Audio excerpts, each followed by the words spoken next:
नागपंचमी म्हटलं की वेगवेगळ्या घरामध्ये वेगवेगळे पदार्थ केले जातात, पण फक्त उकडीचे पदार्थ केले जातात.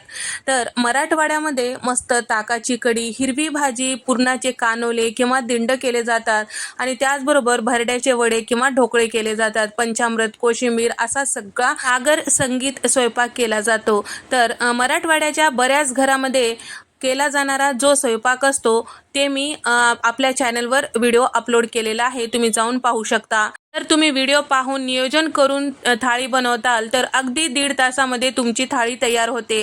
साधी सोपी रेसिपी आहे. तर मऊसूद पुरणाचे दिंड, वाफवलेले ढोकळे आणि त्याचबरोबर कधीच न फुटणारी दह्याची कढी, सोबतच मस्त रुचकर अशी हिरवी भाजी कशी करायची ते सगळं व्हिडिओमध्ये दाखवलेलं आहे. उकडीचा असेल तरी पोटभरीचा आणि त्याचबरोबर करायला सोपं असलेली थाळी मी अपलोड केलेली आहे, तुम्हाला नक्कीच आवडेल.